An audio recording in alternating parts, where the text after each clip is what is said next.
चलिए फाइलेरियसिस बोल दीजिए इसको या एलिफेंटियासिस बोल दीजिए, जो कहना है कहिएगा। सबसे पहला ये किसके वजह से हो रहा है, तो ये बात हमें पहले से पता है किसके वजह से, कृमि की वजह से हो रहा है, वॉर्म के वजह से हो रहा है। कौन सा कृमि है, राउंड वॉर्म है, गोल कृमि है।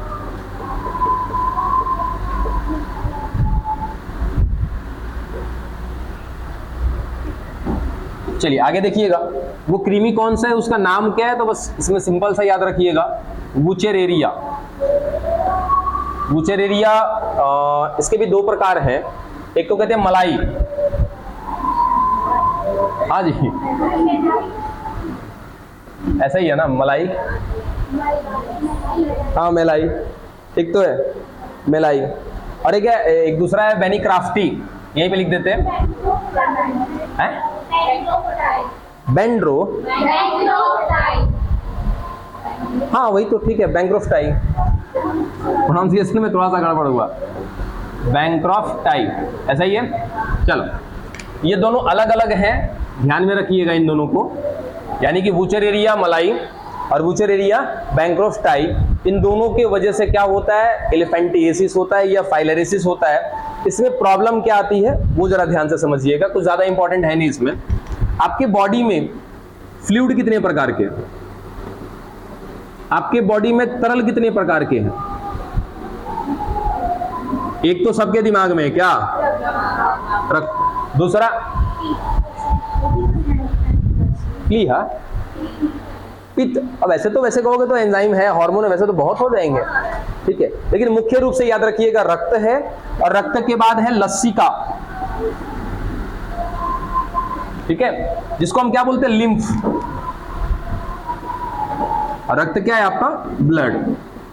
अब सुनना ध्यान से कि हमारे बॉडी में सर मुख्य रूप से ये दोनों चीजें दौड़ रही होती है, ठीक है। ब्लड जिस सिस्टम में दौड़ता है उसको क्या बोलते हैं, ब्लड सर्कुलेटरी सिस्टम, रक्त परिसंचरण तंत्र।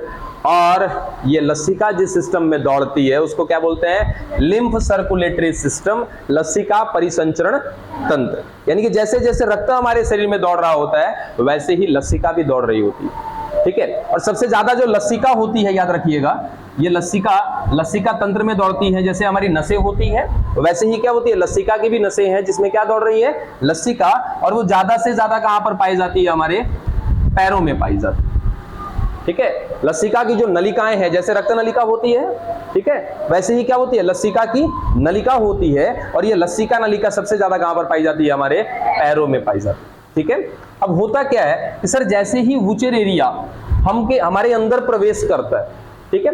अब वुचेरेरिया किसके माध्यम से प्रवेश करता है आपके अंदर, क्यूलेक्स मच्छर की वजह से। याद रखिएगा, यहाँ लिख देते हैं कि इसको कहीं ना कहीं वाहक की जरूरत पड़ेगी, और वो वाहक कौन होगा, क्यूलेक्स मच्छर होगी।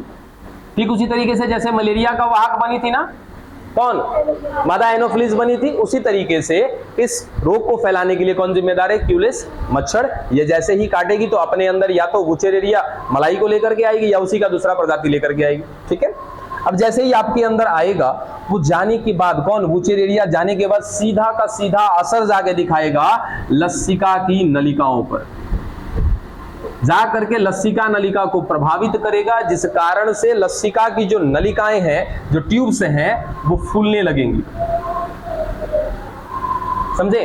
और ये सबसे ज्यादा मात्रा में कहां पर मिल रही है, पैरों में। अब सोचो कि बच्चा अगर मैं पॉकेट में कुछ रख रहा हूं, वो फूल रहा है तो क्या आकार बढ़ेगा ना, वैसे ही अगर मेरे पैरों के अंदर सबसे ज्यादा नलिकाएं पाई जा रही है, किसकी, लसिका की, वो फूलने लगेंगे तो क्या हो जाएगा, पैर भी फूलने लगेगा। बस यही लक्षण होता है किसका, आपका फाइलेरियसिस का। तो किस कारण से हो रहा है, वुचेरेरिया से हो रहा है। कैसे पहुंच रहा है आपके अंदर, सर एक वाहक है क्यूलेक्स मच्छर, उसके वजह से पहुंच रहा है। हमारे अंदर सर दो प्रकार के फ्लूइड दौड़ते हैं, एक है रक्त, दूसरा है लसिका। ये रक्त परिसंचरण तंत्र को प्रभावित नहीं करती है, कहां प्रभाव डालती है, अपना लसिका परिसंचरण तंत्र पे।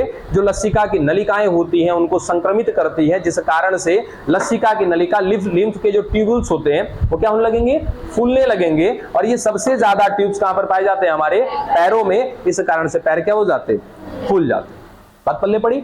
ये था क्या आपका फाइलेरियसिस। खत्म, कुछ है ही नहीं इसमें, फटाक से खत्म करो तो फिर आगे बढ़े।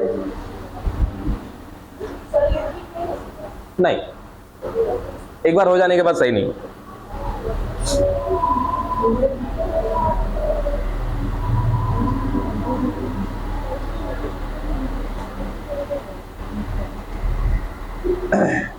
दूसरा भी याद रखना कि ये नलिका सबसे ज्यादा मात्रा में अगर कहें तो कहां पर पाया जा रहा है, पैर में, पैर में सबसे ज्यादा है। उसके बाद अगर कहीं पर मिल रहा है तो जनन अंग में मिल रहा है। जनन अंग, जनन अंग कौन सा है, ये स्पेशली नर के लिए, ठीक है। जनन अंग कौन सा है नर का, बताइए जरा फटाफट।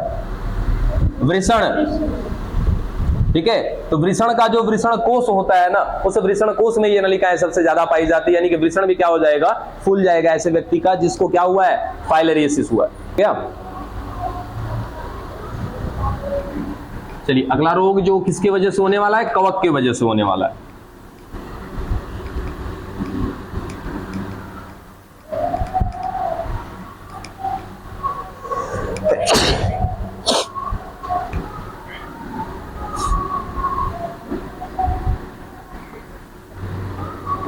कवक जनित रोग,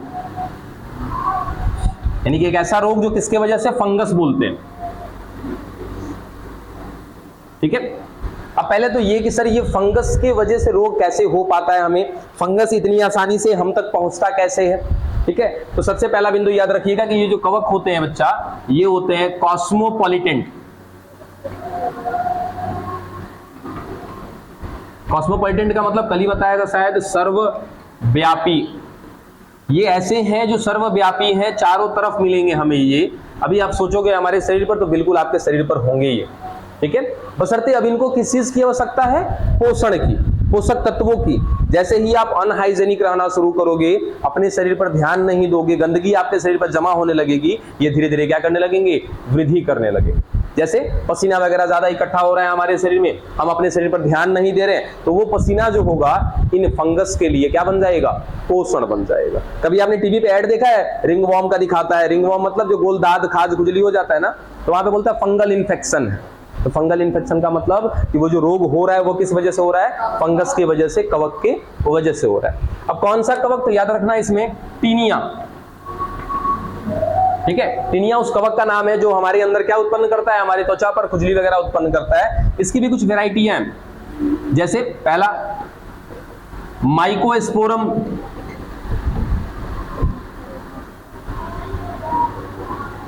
दूसरा फाइटोन है कुछ ना, माइकोफाइटोन है, टाइकोफाइटोन, सॉरी टाइकोफाइटोन। एक और होगा, देखो जरा, हाँ एपिडर्मोफाइटोन।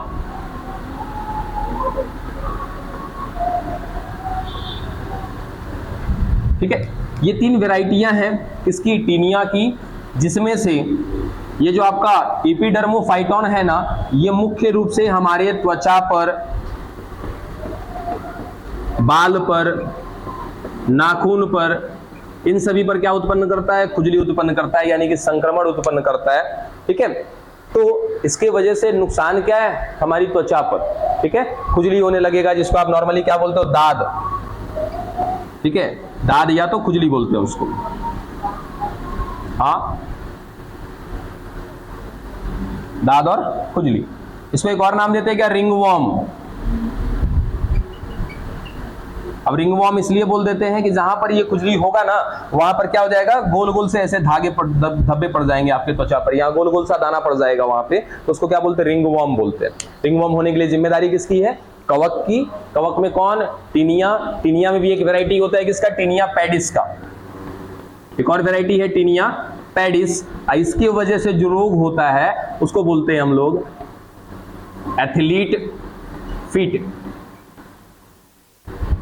टीनिया पैडिस की अगर मैं बात करूं तो टीनिया पैडिस भी क्या है, एक प्रकार का कवक है, एक प्रकार का फंगस है। इसके वजह से जो रोग होता है उस रोग का नाम है क्या, एथलीट फीट। ये रोग है किसके वजह से हो रहा है, टीनिया पैडिस के वजह से हो रहा है, उस रोग का नाम है एथलीट फीट। और ये रोग का नाम बड़ी सोच समझ के रखा गया, ठीक है। एथलीट समझते हो, एथलीट धावक, जो ओलंपिक वगैरह में दौड़ते हैं ना, रनर्स जो होते हैं उनको बोलते हैं एथलीट्स बोलते हैं, ठीक है। और वो सुबह से शाम तक जूते पहनकर ही रहते हैं, ठीक है। अब जूते पहनने की वजह से क्या दिक्कत होता है कि ये जो पांव की उंगलियां है ना, इनके गैप में पसीना इकट्ठा होने लगता है।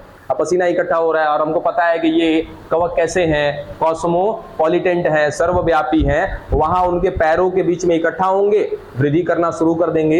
ये पैर की उंगलियों के बीच में जो रोग होता है त्वचा से संबंधित, उसको क्या बोलते हैं? Athlete feet. फीट माने पैर, ठीक है। किसको हुआ? एथलीट्स को हुआ, इसीलिए इस रोग का नाम क्या पड़ा? Athlete feet. एथलीट फीट के लिए कौन जिम्मेदार है? टीनिया पैडिस। बाकी नॉर्मली अगर मैं टीनिया की बात करूंगा तो इसके 3 प्रकार हैं। तीनों प्रकार से नुकसान त्वचा पर ही है, मुख्य रूप से इपोडर्मोफाइटॉन, इसके वजह से क्या होता है? नाखून, बाल और त्वचा पर नुकसान पहुंचता है। वही चीज आपका दाद, खाज, खुजली जो आप समझते हो, खत्म।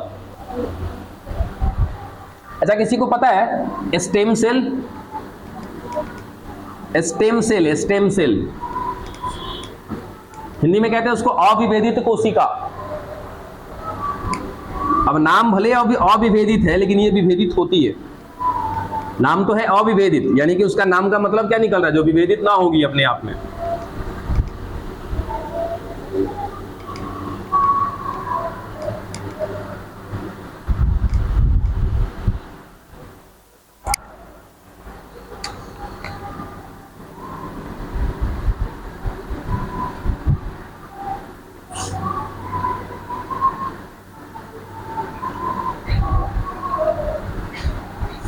चलिए, इम्यून सिस्टम हिंदी में क्या बोलते हैं इसको?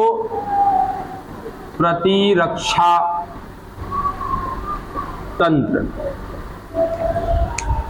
मैंने कुछ पूछा आप लोगों से, स्टेम सेल, इससे पहले भी बात हुई है स्टेम सेल के विषय में।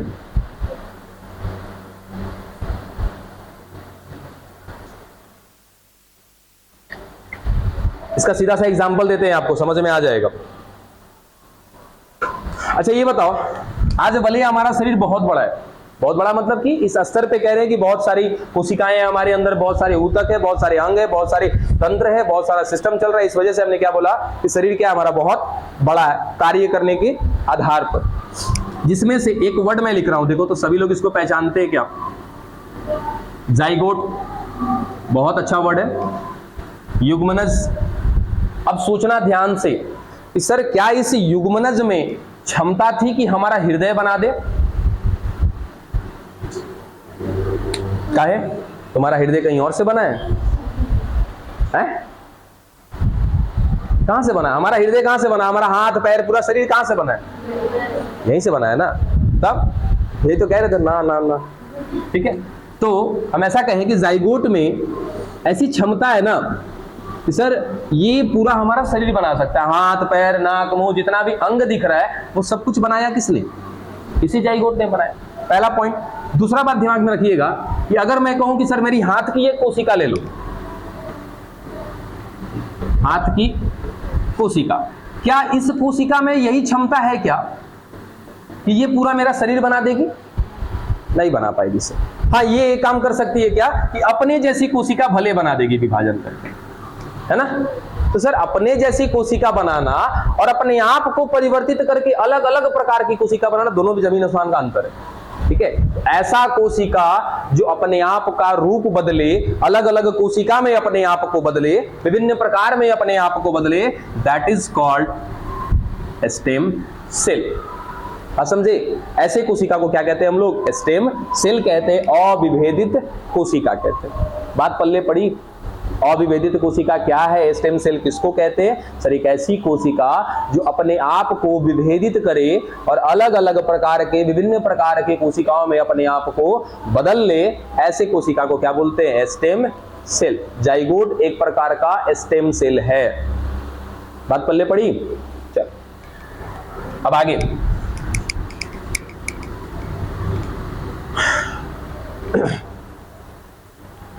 वो पीछे देखना, वो एक प्लग होगा, उसको लगाओ ना जरा। ये फैन चलेगा तो कुछ गर्मी कम होगा। जाओ वहां पीछे बोर्ड के पास जाओ। अरे सबसे पीछे जाओ ना बोर्ड के पास, वहां एक प्लग लटका होगा, देखो। हाँ लगा दो उसको, छोड़ दो, आ जाओ। आज कुछ हार्ड गर्मी लग रहा है ज्यादा। चलो अब इस पे ध्यान देते हैं ना। इसकी बात कर रहे थे, प्रतिरक्षा तंत्र की बात कर रहे थे। अब एकदम बेसिक से शुरू कर रहे हैं इसको। पहले आपने पढ़ा भी होगा, अच्छी बात है, एकदम ध्यान से सुनिएगा। प्रति मतलब क्या होता है? किसी के अगेंस्ट, किसी के खिलाफ,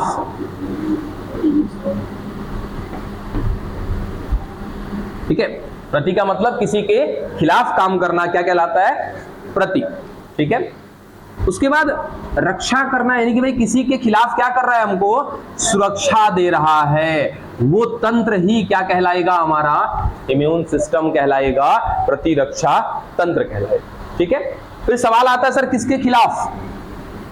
तो वो चीज जो हमारे शरीर में बाहर से प्रवेश कर रही है, जो चीज हमारे शरीर में बाहर से प्रवेश कर रही है, उसके खिलाफ क्या करना? सुरक्षा देना किसका काम है? प्रतिरक्षा तंत्र का काम है।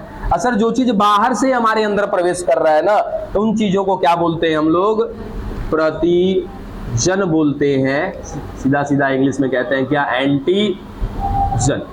तो कुल मिला जुला के हम ऐसा कह सकते हैं कि सर हमारे बॉडी के अंदर एक सिस्टम है, वो सिस्टम क्या करता है? तो जो चीज हमारे बाहर से आ रही है हमारे शरीर में, उनके खिलाफ क्या करेगा? सुरक्षा देगा, प्रोटेक्शन देगा। दैट मीन्स कि ये एक ऐसा सिस्टम है जो किसके अगेंस्ट काम कर रहा है? प्रतिजन के खिलाफ काम कर रहा है, एंटीजन के खिलाफ काम कर रहा है, इसीलिए इसको क्या बोलते हैं? प्रतिरक्षा तंत्र बोलते हैं, ठीक है। इसी के बारे में पढ़ना है हमें। अब एक चीज और, सर ये प्रतिरक्षा तंत्र बनाने का काम किसका है? कौन बनाता है प्रतिरक्षा तंत्र हमारी बॉडी में? हाँ, कौन बनाता है? बोलो, कौन बनाता है जी? WBC, व्हाइट ब्लड सेल्स, या इनको हम बहुत सारे नाम से जानते हैं। श्वेत कणिका के नाम से जानते हैं, व्हाइट ब्लड सेल्स के नाम से जानते हैं, व्हाइट ब्लड कार्पसेल्स के नाम से जानते हैं, ठीक है। कुल मिला जुला के WBC तो सभी लोग जानते हैं, ठीक है। अब सर हमारे ब्लड में WBC भी होता है, RBC भी है और प्लेटलेट्स भी हैं, जिनमें से केवल और केवल हम बात कर रहे हैं किसकी? WBC की। RBC का काम क्या होता है सर? ये कहीं ना कहीं क्या करता है? ऑक्सीजन का ट्रांसपोर्टेशन में काम में आता है। प्लेटलेट्स क्या करता है? तो प्लेटलेट्स हमारे बॉडी के कहीं पे अगर फ्लूइड सेक्रेट होने लगता है, यानी कि रक्त कहीं से बाहर निकलने लगता है, उस रक्त को रोकने का काम करता है। चलो इन दोनों का काम हो गया। बशर्ते जो WBC काम करता है, ये WBC क्या बनाता है? हमारा इम्यून सिस्टम। आइए WBC को एकदम जीरो लेवल से स्टार्ट करते हैं। मिटा दे क्या?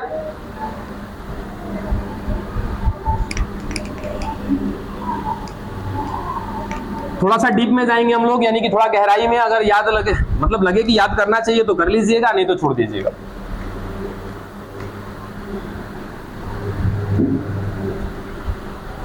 देखिए आपका ब्लड की बात कर रहे हैं,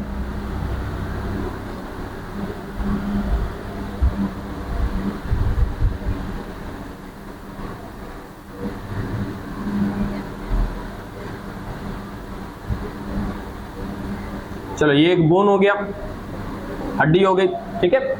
अब इस हड्डी के बीचों बीच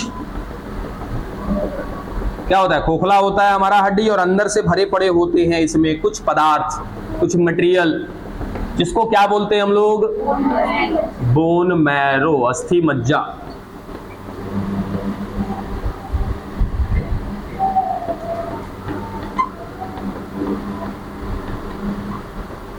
ठीक है। और इसी अस्थि मज्जा के अंदर बनाए जाते हैं क्या बच्चा? हमारे रक्त के एक एक पार्टिकल्स, चाहे वो RBC हो या WBC हो या प्लेटलेट्स हो, वो सारे के सारे कहां पर बनाए जाते हैं? अस्थि मज्जा में बनते हैं।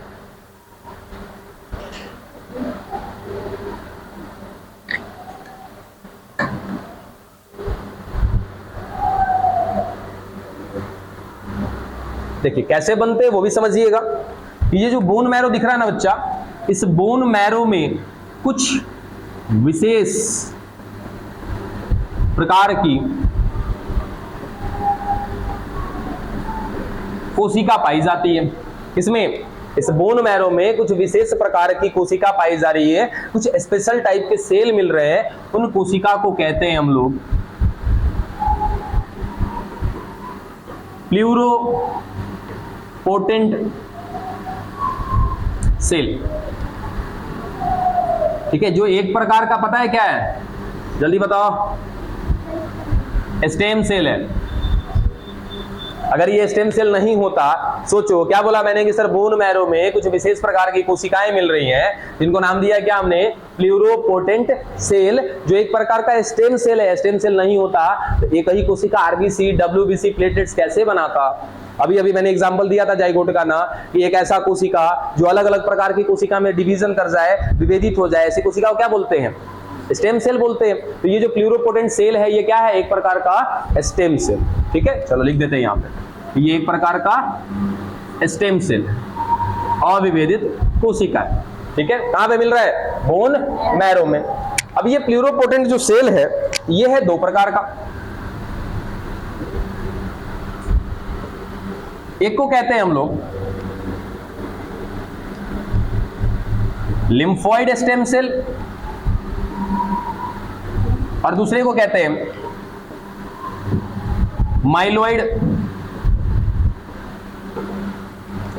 Stem cell. क्या क्या, लिम्फोइड स्टेम सेल, दूसरा माइलोइड स्टेम सेल। आउट नहीं हो रहा है ना, थोड़ा सा ये सब चीज में भी आपके शायद एनसीईआरटी में नहीं होगा, जानबूझ के दिया ताकि आपको पता तो चले कि कैसे कैसे हमारा रक्त का निर्माण होता है। हो गए, दो प्रकार के स्टेम सेल पाए जा रहे हैं कहां पर, बोन मैरो में। कौन है बोन मैरो में, प्लूरोपोटेंट सेल, ये है दो प्रकार का, लिम्फोइड स्टेम सेल, फिर माइलोइड स्टेम सेल। ठीक है, अब ये जो माइलोइड स्टेम सेल है ये दोनों के दोनों कहां पर मिल रहे हैं, इसी बोन मैरो में मिल रहे हैं। एग्जाम्पल के तौर पर दिखा देते हैं हम कि चलो सर ये ब्लैक वाला कौन है, लिम्फोइड स्टेम सेल हो गया, और ये ग्रीन वाला कौन हो गया, माइलोइड स्टेम सेल। दोनों के दोनों पाए जा रहे हैं इसमें,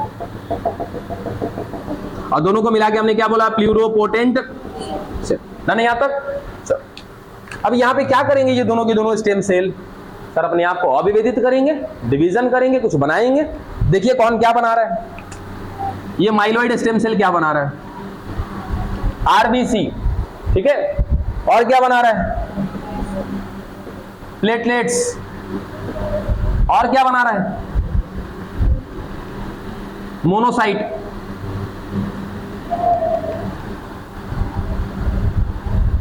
ठीक है, अब ये नाम आप नहीं जानते, हम सब कुछ क्लियर करेंगे। मोनोसाइट,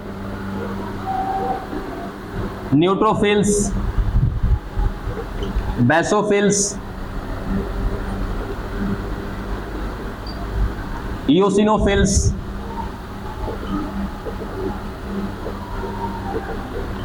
ठीक है, ये सारे के सारे बनाए जाते हैं किसके द्वारा, माइलोइड स्टेम सेल के द्वारा। ठीक है, अब ये क्या बना रहा है, ये कौन है, लिम्फोइड स्टेम सेल, ये केवल डब्ल्यूबीसी ये बनाता है लिम्फोसाइट, केवल और केवल क्या बनाता है ये, लिम्फोसाइट। अब जरा एक मार्किंग देखना, lymphocyte, monocyte, neutrophils, basophils, eosinophils, कितने हो गए, 5। ये पांचों के पांचों कौन है बच्चा, डब्ल्यूबीसी। यानी कि डब्ल्यूबीसी कितने प्रकार का, 5 प्रकार का। हमें मेन तो पढ़ना है डब्ल्यूबीसी को ना, बस हमने इसके लगे हाथ जो और चीजें हैं इसके आसपास उसको भी देख लिया। क्या हुआ, फिर से जरा कहानी देखो कि सर हड्डियों के बीचों बीच पाया जाता है बोन मैरो। इस बोन मैरो की जो कोशिका है उसको बोलते हैं प्लूरोपोटेंट सेल। ये एक प्रकार का स्टेम सेल है, इसमें दो प्रकार के स्टेम सेल पाए जाते हैं। कौन कौन से, lymphoid stem cell, myeloid stem cell. जो माइलोइड स्टेम सेल है वो क्या बनाता है, RBC, platelets, monocyte, neutrophils, basophils, eosinophils. Done. उसके बाद ये लिम्फोइड स्टेम सेल क्या बनाएगा, केवल और केवल लिम्फोसाइट। ये सब कुछ बनता है कहां पे, बोन मैरो में।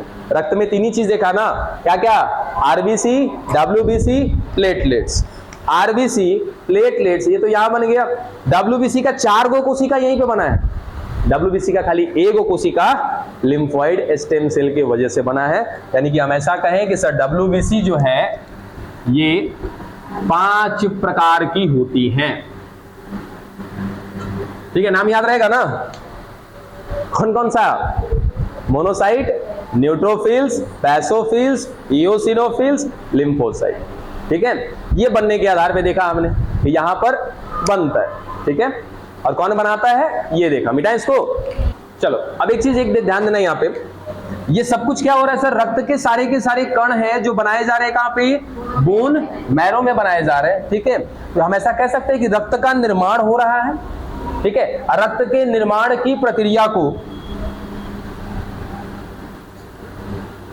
हीमैटोपोइसिस कहा जाता है या तो हीमोपोइसिस बोला जाता है, ठीक है। तो हीमोपोइसिस क्या है या हीमेटोपोइसिस क्या है, the process by which the all particles of blood is formed in the bone marrow. कहने का मतलब कि वे प्रक्रिया या वह प्रक्रिया जिस प्रक्रिया के दौरान रक्त के एक एक कण कहां पे बनाए जाते हैं, अस्थि मज्जा में बनाए जाते हैं, इस पूरी प्रक्रिया को क्या बोलते हैं, हीमेटोपोइसिस या तो हीमोपोइसिस। डन यहां तक? तो लिख ही लो ना पहले आराम से। अरे जल्दी हम मिटा देंगे, अब ना मानेंगे हम।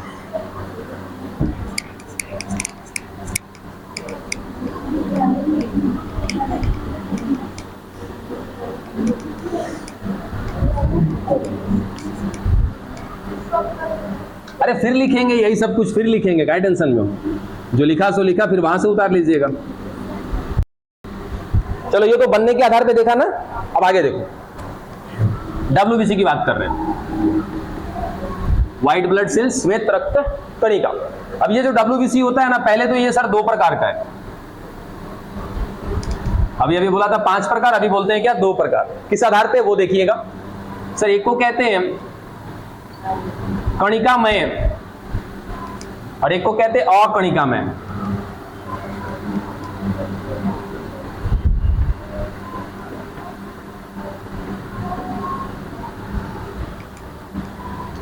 इंग्लिश में बोलते हैं इनको ग्रैन्युलोसाइट, इसको कहते हैं ए ग्रैन्युलोसाइट, ठीक है। सिंपल सा अगर समझना होगा तो देखिए कि सर ये एक कोशिका केंद्रक, ठीक है, ये एक कोशिका केंद्रक, उसके बाद इसमें पाया जा रहा है कुछ इसका क्या, कोशिका द्रव्य, यहां भी पाया जा रहा है कुछ कोशिका द्रव्य, लेकिन इसमें एक कोशिका द्रव्य के अलावा कुछ प्रोटीन के कण मिल रहे हैं। बात समझ में आ गया?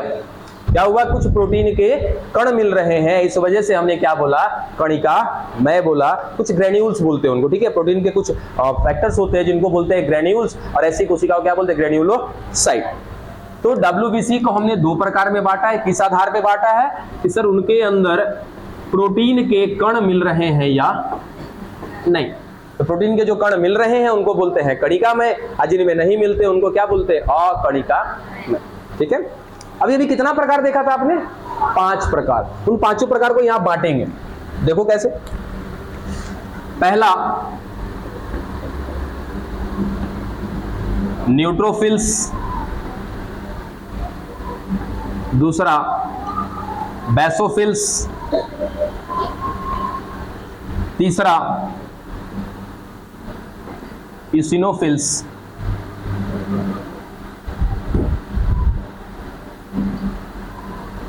ये तीनों के तीनों कैसे हैं, कणिका में, ठीक है। अब कौन बच गया, 2, इन दोनों को यहां पे लिख दो। कौन कौन आपका, मोनोसाइट और दूसरा लिम्फोसाइट।